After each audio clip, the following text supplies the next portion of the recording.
Bonjour, alors cette vidéo est une sorte de panorama de toutes les fois où on rencontre des ensembles, tous les types d'ensembles qu'on rencontre avant la L1. Bon, elle s'adresse à des étudiants de L1 typiquement qui sont en train de découvrir certaines notions comme les espaces vectoriels et tout, dont il sera un peu question. Voilà, c'est plutôt une liste que un grand corpus théorique, hein. Il n'y a pas de théorie sur les ensembles. Euh, Voilà, donc c'est une sorte de synthèse. C'est parti. Donc, souvent, quand on parle d'ensemble, on va parler de sous-ensemble de quelque chose. Euh, et en particulier de sous-ensemble de R. Et donc, ce que je vais faire, c'est que je vais commencer à parler des équations. Alors, les équations, on les manipule couramment, hein, et en première, on apprend à résoudre l'équation de second degré. Bon, mais quand on parle des solutions, on parle de l'ensemble des solutions. Et donc ça, c'est un sous-ensemble de R. Donc ça, c'est très courant. Euh, il y a un formalisme commun, vous voyez, entre les résolutions de solutions et d'inéquations. C'est le formalisme des ensembles, justement. Parce que quand on a une inéquation, sa solution est un ensemble. Quand on a une équation, sa solution est un ensemble. Quitte à ce que cet ensemble soit l'ensemble vide, quitte à ce que cet ensemble soit R tout entier, et bien sûr avec la nuance que un ensemble de deux éléments n'est pas pareil qu'un intervalle. Ce n'est pas du tout la même nature d'ensemble. Voilà, mais le formalisme des ensembles permet de rassembler plusieurs notations. Et là, vous avez un très bon exemple. Comme quoi le formalisme des ensembles rassemble deux travaux très différents. Le travail de résoudre une équation, le travail de résoudre une inéquation. Alors, il y a de l'implicite en mathématiques. On le verra plusieurs reprises dans cette vidéo. Souvent, X, surtout au lycée, on sous-entend qu'on est dans les nombres réels. Et c'est pas,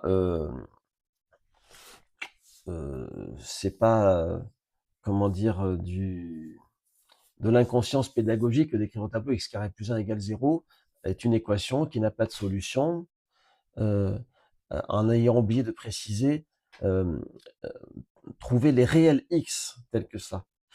Parce que personne ne s'attend à ce que l'élève de terminale lève le doigt et dise mais est-ce que x c'est un polynôme, une fonction, un nombre complexe, un nombre réel? Je veux dire, voilà, au lycée la question ne se pose pas. Euh, Pourtant, en soi, la question se pose, parce que maintenant, si au lieu de x, vous prenez z, ce qui implicitement sous-entend que l'inconnu est un nombre complexe, vous avez du coup deux solutions. Voilà. Donc, techniquement parlant, si on voulait tout noter, il faudrait écrire ça comme ça. Ensuite, vous avez un autre type d'ensemble qui est les ensembles de définition. Donc, les ensembles de définition, ça, c'est assez courant. Et encore une fois, là, les ensembles de définition, c'est utilisé dans tout le lycée pour des fonctions réelles. Si on s'attaquait à des fonctions complexes, ça serait beaucoup plus subtil, parce que cet objet-là, c'est très compliqué à définir, en fait. Enfin, très compliqué. La racine carrée dans C, c'est pas si simple à définir, parce que quand vous faites un tour, l'argument, ça marche plus. Bon, voilà, vous verrez ça quand vous ferez l'analyse complexe. Et donc, en restant dans R, c'est facile, l'ensemble de solutions, souvent c'est un intervalle, ou bien pour f de x égale 1 sur x, par exemple, c'est R privé de 0. Bon, voilà. Donc, on manipule des ensembles de définitions à cette occasion-là, et quand on intègre sur un intervalle, même s'il n'y a pas la notation de l'intervalle là, en fait, on intègre sur un intervalle. Voilà. Alors, parfois aussi, on va être amené à parler d'ensemble de fonctions. Donc, par exemple, l'équadif, là, vous la connaissez, sa solution, c'est l'équadif qui définit, c'est une des manières, je veux dire, de définir la fonction exponentielle, hein, l'autre étant la réciproque du logarithme. Mais le logarithme est aussi à ce moment-là défini par une équation différentielle y' égale 1 sur x. Bon, sauf que quand on définit l'exponentielle, on rajoute la condition y de 0 égale 1. Là, si je ne la mets pas, eh bien, j'ai aussi la fonction, par exemple, 2 fois ex. 2 fois ex, elle est solution de cet équadif. Puisque si vous dérivez 2 fois ex, ça vous fait 2 fois ex. Du coup, tous les lambda fois ex, toutes les fonctions définies par f de x égale lambda ex pour lambda appartenant à R, sont solutions de cet équadif. Donc, la solution de cet équadif, dont la variable est une fonction, eh bien, c'est un ensemble. En fait, c'est un sous-ensemble de l'ensemble des fonctions. Vous voyez, donc en fait, on passe notre temps à manipuler des ensembles. Ensuite, vous avez les sous-ensembles discrets. Discrets, ça veut dire, grosso modo, si vous voulez, quand les éléments sont séparés les uns des autres. Donc, vous avez les intervalles d'entiers. On voit souvent cette notation, très souvent, avec des pointillés. On peut noter ça comme ça avec des intervalles, avec des doubles barres pour dire qu'on ne prend donc ça c'est 1, 2, 3, 4, 5, 6, 7, 8, 9, 10, hein, c'est pas l'intervalle de réel. Quand on somme, ben, on somme fatalement sur un sous-ensemble de n, hein, comme ici. Ça veut dire ça, c'est pareil. Voilà. Et donc je donne des exemples de sommes. Donc là, vous avez 3 exemples pour bien montrer que, en fait, les sommes s'appuient sur un sous-ensemble. Donc là, c'est 1, 10. Là, c'est n étoiles, puisqu'il est écrit k supérieur ou égal à 1. Donc, par exemple, vous faites la somme des 1 sur k au carré, évidemment, vous n'allez pas prendre k égale 0. Ça peut être sur z aussi, typiquement. Voilà. Donc, on somme sur des ensembles finis. Bon. Ah, alors après, vous avez les sous-ensembles de z aussi en arithmétique. Par exemple, si vous vous intéressez à cette notation, x est congru à 2 modulo 5. Donc vous savez que ça veut dire que si vous faites le reste, la division euclidienne de x par 5, vous voulez avoir 2. Donc ça arrive, par exemple, si vous prenez x égale 7. Ça arrive si vous prenez x égale 12 aussi. Ça arrive si vous prenez x égale 2 plus n'importe quoi, y compris 2 plus 0, c'est-à-dire 2, y compris 2 plus moins 5, c'est-à-dire moins 3, et ainsi de suite. Alors évidemment, c'est plus difficile à voir si x est négatif, parce qu'on ne peut plus poser la division comme à l'école primaire. Enfin, c'est plus intuitif. Et donc, on définit les classes, c'est-à-dire la classe de 2. Vous voyez, on peut faire des opérations sur les classes. Par exemple, vous pouvez faire la classe de 2. Vous pouvez faire la classe de 2 plus la classe de 3, par exemple, qui est égale à la classe de 0. Et on écrira 2 plus 3 égale 0. Mais en fait, quand on parle de la classe de 2, c'est l'ensemble des nombres qu'on vient de dire. Donc c'est 2, c'est 7, c'est 12, c'est moins 3. Donc, finalement, c'est un sous-ensemble de z qu'on pourrait écrire comme ça. Vous prenez tous les multiples de 5, 5z, et à chacun, vous ajoutez 2. Et ça, c'est classe de 2. Donc classe de 2, c'est un sous-ensemble de Z. Donc quand on fait des opérations sur les classes, on fait des opérations sur les sous-ensembles de Z. Voilà, c'est ce qu'on appelle une structure de groupe quotient, si vous voulez. Peut-être vous avez déjà fait des groupes. Et ça, c'est très intéressant, c'est la structure basique de groupe quotient. Donc, autre exemple, les nombres à la fois multiples de 2 et de 3. Donc, ça veut dire on cherche l'ensemble des nombres de Z multiples de 2, c'est-à-dire appartenant à 2Z, et multiples de 3, c'est-à-dire appartenant à 3Z. Et ben voilà. Donc là, cette question, en fait, se traduit en termes d'ensemble, avec une intersection. Voilà. Et on peut démontrer que la réponse, c'est les multiples de 6. Bon, c'est assez simple, on verra peut-être si on fait une vidéo d'arithmétique. Mais... Bon, alors ensuite, on va parler des symboles, quel que soit il existe. Bon, j'ai marqué quand on dit quel que soit x, on doit préciser quel ensemble. Donc si on dit quel que soit x, x est positif, c'est ce qui est marqué là finalement. Hein. Quel que soit x, x est positif. Mais on ne dit pas du tout qu'est-ce que c'est x. Et ça ne veut rien dire en fait. Imaginez que vous définissiez une multiplication bizarroïde. À ce moment-là, le carré, ça serait quelque chose de bizarroïde.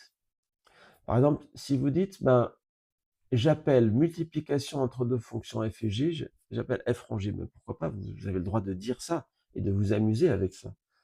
De dire ben, f rond g, donc du coup f carré c'est f rond f. Ben, ça ne veut rien dire f rond f positif. Il y a plein de fonctions f rond f, c'est pas du tout une fonction à valeur positive. Bon, et quand vous dites tout carré est positif aussi, si vous dites bah, tout carré de quoi? Moi, i carré, il n'est pas positif. Oui, donc il faut préciser. Et quand vous précisez le carré de Tourelle, ça veut dire que vous précisez sur quel ensemble vous êtes. Ça veut dire quel que soit x appartenant à R, x carré positif. Et donc, le quel que soit doit toujours être assorti d'un ensemble, sinon ça n'a pas de sens. Voilà. Alors parfois, on va écrire ça, quel que soit x supérieur à 1. Donc là, on parle d'un ensemble. X supérieur à 1, il y a quand même, il faut l'avouer, de l'implicite. X supérieur à 1, ça sous-entend qu'on est dans R. Et donc, ça sous-entend qu'on parle de 1 plus l'infini. Le sous-ensemble de R égale à l'intervalle 1 plus l'infini. Voilà. Donc là aussi, derrière ça, il y a un ensemble. Et encore une fois, peut-être ça vous avait jamais choqué, vous vous êtes jamais dit, mais X supérieur à 1, est-ce que ça veut dire X réel? Parce que peut-être qu'il y a des espaces bizarroïdes où il y a des opérateurs supérieurs, des relations d'ordre qui sont bizarroïdes, ben voilà, vous n'êtes jamais posé la question. Donc ça veut dire que c'est un implicite aussi qui passe couramment. Alors, de même pour il existe. Donc quand je dis il existe n tel que, on précise à quel ensemble appartient n. Parce que vous voyez, si vous dites, bah oui, c'est facile de trouver n qui vérifie ça, il suffit de prendre n égale moins 2. Oui, mais non, mais c'est pas ça qu'on cherche. Ah oui, mais il faut le dire. Donc n appartenant à n étoiles. Voilà. Vous savez, ça c'est dans les contextes de seuil, de recherche de seuil ensuite. C'est-à-dire, la suite 1 sur n tend vers 0, on cherche à partir de quand elle est plus petite qu'un 10 millième. Bon, ben voilà, on va pas prendre un n négatif, quoi. Voilà. Et donc, on précise le contexte, dans quel ensemble on est. Et on peut voir écrit parfois, on peut voir une absence de précision comme ça. Ça peut arriver de voir écrit ça, par exemple. Bon, c'est-à-dire que là, il y a pas tellement d'ambiguïté possible, donc ça peut arriver. Voilà. Alors le min et le max, le min et le max, ils travaillent sur des ensembles, et donc sur certains sous-ensembles de R, par exemple, il y a un min ou il y a un max. Donc là, j'ai donné un exemple ici. Le min entre les deux, c'est racine de 2, 1,4 vs 1,57. On peut définir le min des x carrés pour x appartenant à moins 1, 1, 2. Donc on dit dans quoi évolue x et qu'est-ce qu'on calcule. Et on regarde le min. C'est un cas particulier de cette notation, vous voyez. On peut définir l'inf et le sup d'un certain ensemble, etc. Donc ça, vous verrez dans l'axiomatique de R. C'est pas très important, mais je veux juste dire que min et max ou inf et sup travaillent sur des sous-ensembles, typiquement, de R. Cela dit, on pourrait définir min et max sur d'autres ensembles sur lesquels on définirait une relation d'ordre, c'est-à-dire un inférieur ou égal. Et sans vouloir trop dévoiler la vidéo sur les relations d'ordre, ben, l'inclusion, c'est une sorte de inférieur ou égal. Du coup, si vous avez une liste de plusieurs ensembles, le min, ce sera celui qui est inclus dans tous les autres. Vous voyez? Alors, ensemble et fonctions. Donc, si vous avez une fonction, a priori, cette fonction, elle fait quoi? Elle prend un élément de x et elle l'envoie sur un élément de y. Très bien. Maintenant, on va faire plus. C'est qu'on va prendre une partie de x et on va prendre f de cette partie. Vous voyez? C'est-à-dire que on va appliquer non pas f sur un élément, mais f sur un sous-ensemble de grand X. Alors, prenons un exemple. Si je prends la fonction carré et je demande f de moins 3, 3, ben vous dessinez la fonction carré, ça c'est un exercice de classe de seconde, hein. F de moins 3, 3, ça fait 0,9. Donc, vous voyez que lorsqu'une fonction est définie d'un ensemble dans un autre, ce qui théoriquement signifie qu'elle vous permet d'associer un élément de x à un élément de y, et bien cette fonction vous permet aussi d'associer un sous-ensemble de x à un sous-ensemble de y. De fait, elle vous permet de faire ça, comme on vient de le voir là. Et en fait, ça, il suffit de définir f d'un sous-ensemble grand A, ben, c'est l'ensemble des images des éléments de petit a, vous voyez. Voilà. Donc ça, c'était pour montrer comment on peut, prendre l'image d'un intervalle. Alors après, on peut faire l'image réciproque. Voilà. Je mettrai cette ligne là parce que j'ai rajouté au dernier moment, je parlerai après. On peut définir l'image réciproque. Cette fois-ci, je prends un sous-ensemble ici, et je prends f-1 de b, c'est l'ensemble des x dans l'ensemble de départ, dont l'image est dans B. Alors je donne un exemple tout de suite. L'application carré et b égale ça, f-1. Donc c'est quoi f-1 de b? Allons-y. C'est l'ensemble des x appartenant à x, c'est-à-dire, comme cette fonction-là, c'est celle-ci, hein, je n'ai pas reprécisé de R dans R parce que c'est la même, mais je le remets. Voilà. Donc c'est l'ensemble des x appartenant à x, c'est-à-dire dans R, tel que f de x, c'est-à-dire x carré, appartient à B, c'est-à-dire il est là-dedans. Donc en fait, déterminer f-1 de B, ça revient à résoudre, je le marque là, déterminer ici f-1 de B revient à résoudre, eh bien, moins 10 inférieur à x carré inférieur à 5. C'est-à-dire x carré appartient à B, quoi. Moins 10, 5. Voilà. Et donc, ça c'est élémentaire, en classe de seconde, on trouve ça. Alors après, j'ai pris un exemple encore plus frappant, où f-1 de B va être infini, avec ici sinus. Donc comme elle est périodique, par exemple, si vous faites f-1 de 1,5, vous allez avoir une infinité de nombres. Alors, vous n'avez que 2 points sur le cercle trigo, mais en tant qu'angle, vous en avez une infinité, puisqu'il y a toujours à 2 capi près d'autres nombres, qui ont aussi pour sinus 1,5. Voilà. J'ai parlé aussi dans l'application cardinale. Donc cardinal, ça veut dire le nombre d'éléments de. Alors, je donne un exemple de cardinal. Donc, le cardinal de l'ensemble 4, 10, 15 eh ben, est égal à 3. C'est juste son nombre d'éléments. Voilà. Donc, le cardinal existe pour n'importe quel ensemble fini. Alors, on prend f-1 de ça. Ça veut dire, on s'intéresse à toutes les parties de n qui ont pour cardinal 1. Donc, c'est les singletons. On pourrait prendre dièse moins 1 de 1, 2. Donc, tous les éléments de P de n qui ont soit 1, soit 2 éléments. Voilà. Alors, il existe une écriture implicite ambiguë. Quand on prend f-1 d'un seul élément, on peut s'autoriser à l'écrire comme ça. Voilà. Et alors, après, eh bien, vous voyez que f-1 n'est pas une fonction. C'est-à-dire que si je recommence, tout à l'heure, on avait une fonction qui prend un élément de x, lui associe un élément d'y, et on a dit qu'elle peut aussi prendre un sous-ensemble de x et lui associer un sous-ensemble d'y. OK. Eh bien, quand vous faites f-1, elle prend un sous-ensemble d'y, elle lui associe un sous-ensemble de x, mais elle ne peut pas prendre un élément d'y et lui associer un élément de x, parce que si elle prend qu'un élément d'y, on peut le regarder comme un sous-ensemble singleton, eh bien, elle va lui associer en retour peut-être une infinité d'éléments, vous ne savez pas. Et donc, f-1, en tant que tel, n'est pas une fonction. Pour qu'f-1 soit une fonction, il faudrait qu'il n'y ait qu'un seul antécédent, donc f soit bijectif. Donc là, on est dans la vidéo sur les fonctions bijectives.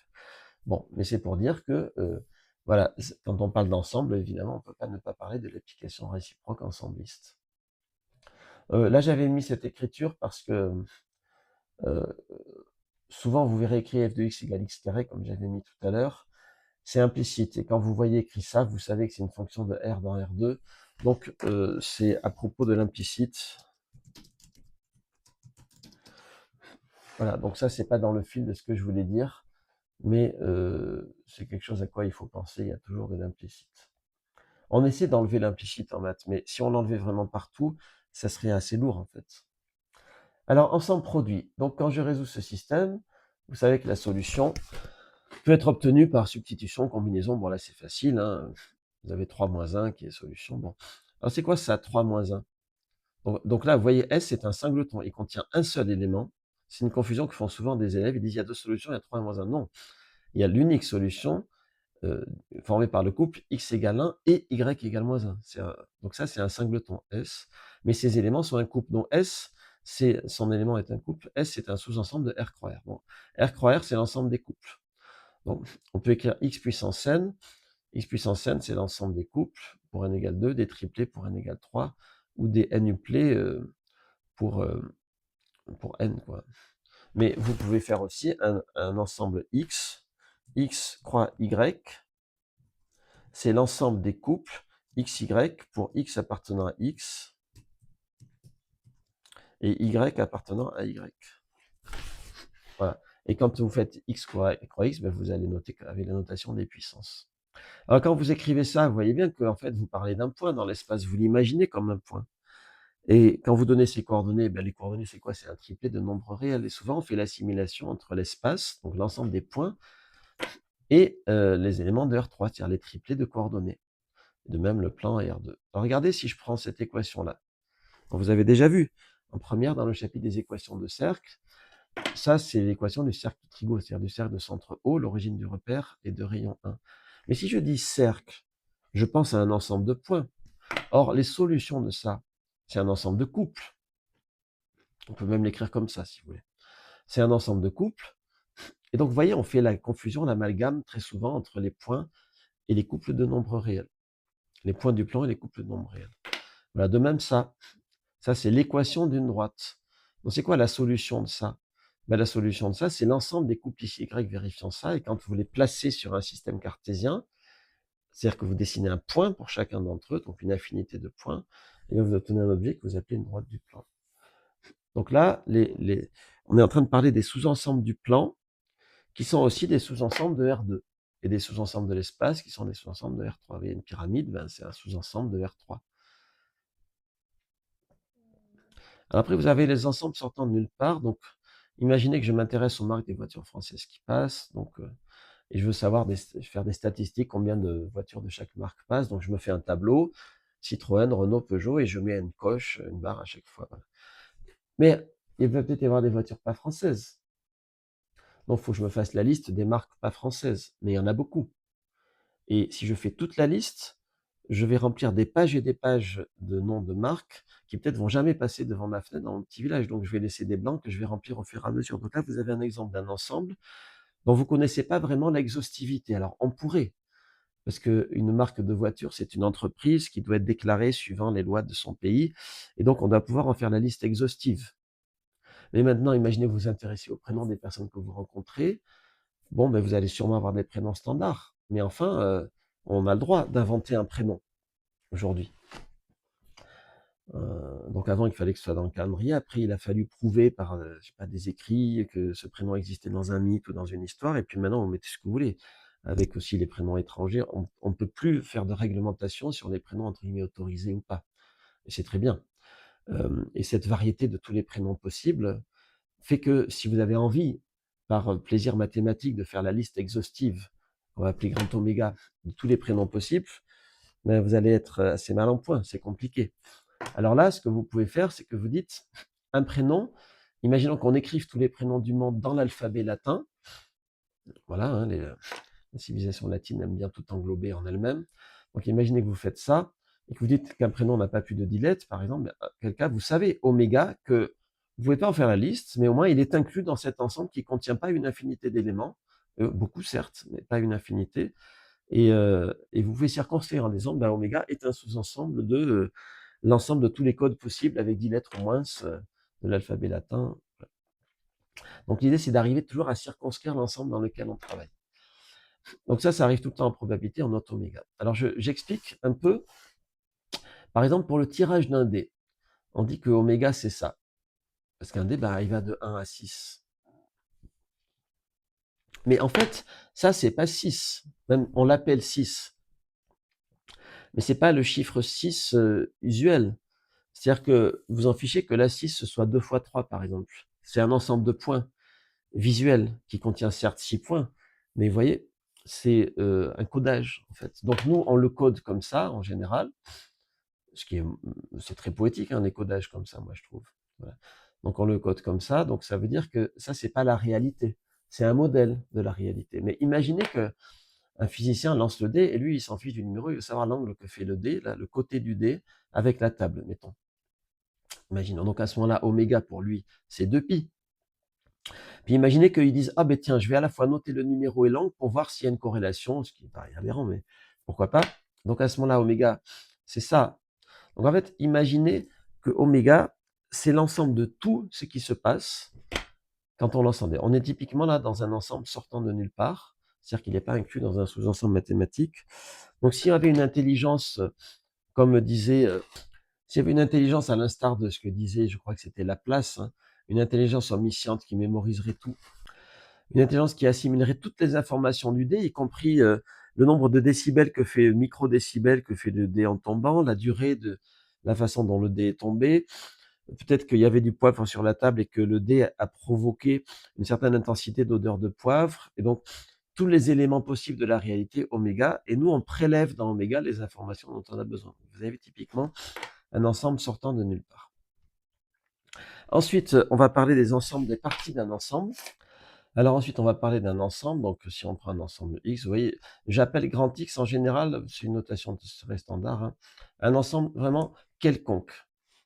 Et donc, P de X, c'est l'ensemble de ces parties, dont j'ai donné un exemple ici. Hein. Donc là, vous pouvez compter le nombre d'éléments, il y en a 8. Alors pourquoi il y en a 8? Parce que vous décidez si 1, vous le prenez ou pas, 2, vous le prenez ou pas, 3, vous le prenez ou pas. Donc vous avez 2 fois 2 fois 2 choix possibles, donc 8 de puissance n. Et vous avez cette notation qui est en quelque sorte une définition de P de X. Voilà, donc l'ensemble des parties d'un ensemble, ça c'est quelque chose qui est assez courant. C'est d'ailleurs aussi, dans cette notion-là, vous avez une démonstration, enfin vous avez un résultat mathématique assez fondamental sur les infinis. Parce que quand vous regardez l'ensemble des parties de n, en fait c'est le même infini que l'infini de R. Et non seulement on ne peut pas démontrer s'il y a des infinis entre les deux, mais c'est indécidable. Bon, on fera une vidéo là-dessus, mais voilà, l'ensemble des parties, c'est quelque chose, Il y a des résultats mathématiques derrière, et puis c'est une notation très pratique. Alors les objets qui ne sont pas des ensembles. Donc une fonction, c'est pas un ensemble. Une fonction, elle va d'un ensemble dans un autre et elle transforme entre guillemets un élément dans un autre. Donc parler de machine, c'est une représentation mentale et c'est très utile d'avoir des représentations mentales. Vous avez un livre qui s'appelle Mathematica qui parle des représentations mentales parce que c'est comme ça que le cerveau travaille. Alors je donne des exemples. L'application carré, l'application partie entière, l'application cardinale. Alors, elle marche sur n'importe quel P de X, hein, mais j'ai mis P de N pour fixer les idées. Et l'application intersection, c'est aussi une fonction, vous voyez, c'est-à-dire qu'elle part d'un couple de sous-ensembles, d'ensembles vus comme des sous-ensembles de R, là, en l'occurrence, et puis elle vous renvoie un autre élément de P de R. Donc, en fait, une fonction, c'est pas un ensemble, c'est une application d'un ensemble dans un autre, mais en fait, bien sûr, une fonction est aussi d'une certaine manière, définissant le verbe être, un ensemble. Par exemple, si vous dites la fonction carré, définir la fonction carré ou définir conceptuellement cet ensemble-là, ça revient au même. Vous voyez, donc ça, c'est un sous-ensemble de R croix R. Donc c'est le sous-ensemble ça de R croix R. Et donc, vous pouvez voir une fonction de A dans B comme un sous-ensemble de A croix B. Puisque une fonction, c'est une façon d'associer un élément d'ici à un élément de là. Et donc, si vous écrivez toutes les associations possibles, eh ben, vous avez une fonction comme un sous-ensemble. C'est un peu comme si vous dites, voyons, pour qui ont voté les gens. Donc, telle personne a voté pour tel candidat, telle autre pour tel autre candidat. Vous avez une fonction qui a une personne associe son choix de vote. Mais maintenant, si vous faites la liste des personnes, donc P, l'ensemble des personnes, croix, V, l'ensemble des votes. Ça fait une grosse liste. C'est tous les couples possibles théoriques. Telle personne, tel candidat, la même personne, tel autre candidat, la même personne, tel candidat, la même personne, tel candidat, comme un arbre. Puis telle autre personne a pu voter lui, lui et lui, puis un arbre. Donc, si vous écrivez dans un tableau plutôt qu'un arbre, c'est un très gros tableau. Surtout s'il y a beaucoup de personnes et beaucoup de candidats. Et maintenant, si vous regardez le vote effectif, ben dans ce tableau, vous allez entourer. C'est-à-dire, si vous avez en abscisse telle personne et puis en ordonnée tous les votes possibles, ben vous allez mettre une croix cochée, ou cocher ou entourer, en disant, ah, elle a voté pour lui, elle a voté pour lui, elle a voté pour lui. Vous êtes en train de faire un sous-ensemble de P croix V. Donc, une fonction, c'est un sous-ensemble. Voilà. Donc ça, c'est un concept intéressant à avoir derrière la tête, une sorte de background, dont vous n'allez pas du tout vous servir de manière pratique, mais pour savoir que c'est difficile de dégoter un truc en maths qui ne soit pas un ensemble. Donc l'indéterminé des polynômes, donc ça, vous allez voir en L1 tout le temps.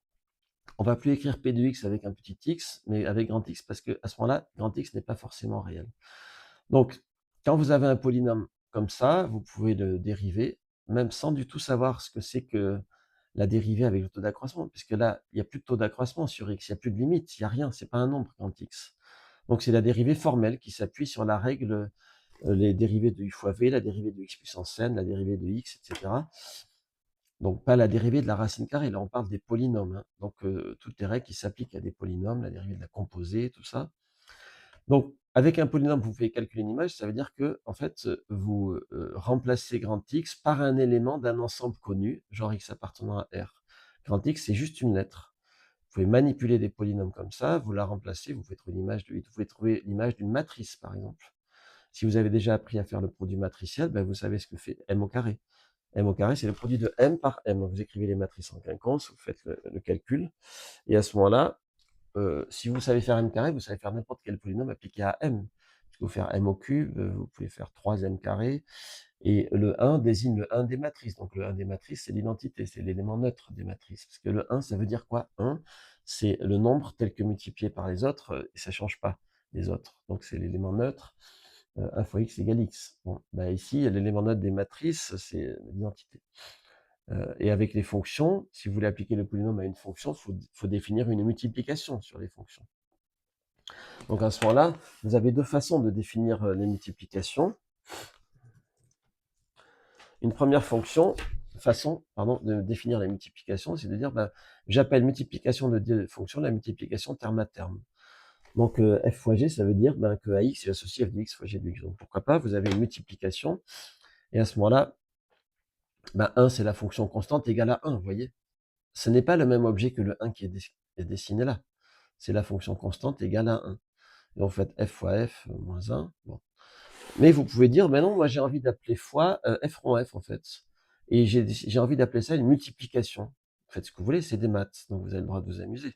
Donc du coup, ben moi, quand je vois f carré, j'ai envie de dire c'est f rond f. Et du coup, l'identité 1, c'est quoi? Ben 1, c'est une fonction. Donc tout à l'heure, 1, c'était par exemple 1 fois 3 égale 3, 3 fois 1 égale 3. Donc ici, c'est une fonction telle que f rond 1, ça fait f, et 1 rond f, ça fait f. Donc ce 1, entre guillemets, là, c'est la fonction identité. C'est la fonction qui a x associé x. Et quand vous faites f rond id, ben, ça fait f. Voilà. Et donc les polynômes, comme ça, vont pouvoir permettre, après, de s'intégrer, si vous voulez, de s'appliquer dans n'importe quel ensemble donné. Donc c'est un objet formel que vous pouvez appliquer. Donc je dis ça parce que vous êtes censé être en 1 en regardant cette vidéo, et donc vous allez voir les polynômes. Alors ne pas confondre cette lettre x qui désigne l'indéterminé avec la lettre x qui désigne très souvent un ensemble. On s'en est servi tout le temps dans cette vidéo. Et c'est très classique comme notation. Et puis en terminale, vous vous souvenez peut-être que x suit parfois une loi binomiale. Donc là, c'est une variable aléatoire. Donc c'est très différent. L'indéterminé, une variable aléatoire qui est une variable réelle, donc fonction de oméga dans R, et puis un ensemble quelconque. Alors, en fait, quand je dis que x, en fait, on dit typiquement qu'x, c'est juste une lettre formelle qui désigne rien et qui est combinée par des lois usuelles, genre x carré fois x égale x3, des lois comme ça. Bon, si vous voulez la comprendre, si vous avez vu que les suites peuvent former un sous-espace vectoriel, eh ben, vous pouvez poser grand X égale ça, grand X2 égale ça, par exemple, et puis à ce moment-là, un polynôme, cette écriture formelle de polynôme, vous pouvez l'écrire comme ça. Donc après, il reste à définir ce que vous appelez somme, c'est facile, somme terme à terme, mais il reste à définir ce que vous appelez produit. Et donc là, le produit, évidemment, vous devez dépasser les suites pour faire une sorte de produit, genre produit de Cauchy de deux séries. Bon, c'est pas évident.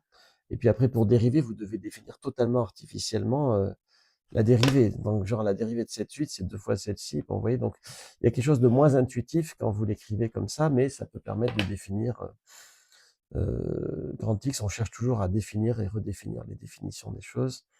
Bon, et puis après, j'ai mis ce paragraphe. Donc là, c'est vraiment du survol. C'est pour dire que sur un ensemble, on peut poser des choses.